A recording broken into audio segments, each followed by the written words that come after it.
Praise the lord. ప్రభు అయిన యేసుక్రీస్తు నామంలో మీకు శుభములు. ఈ దినం కొరకైన దేవుని వాగ్దానము, నా విశ్వాసతయు నా కృపయు అతనికి తోడై ఉండును.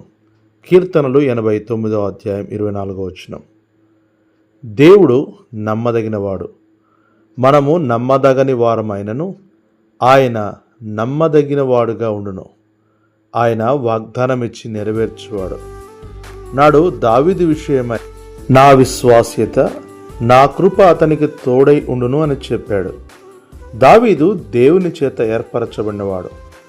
ఆయన పక్షమున దేవుడు కలిగి ఉన్న ప్రణాళికను బట్టి దావీదును మాత్రమే కాదు, అతని సంతతి విషయంలోనూ తన విశ్వాస్యతను, తన శాశ్వతమైన కృపను చూపి వారికి కూడా తోడై ఉండి ఆయన నిత్య సంకల్పమును నెరవేర్చెను. నాడు దావీదు మాత్రమే కాదు, నేడు మనలను కూడా ప్రభు అయిన యేసుక్రీస్తు ఏర్పరచుకున్నాడు. మన దీనస్థితిని ఆయన జ్ఞాపకము చేసుకొని మనపై ఆయన చూపిన కృప ఎంతో ఉన్నతమైనది. ఆయన తన నమ్మకత్వంను మన ఎడల చూపించగోరుచు ఉన్నాడు.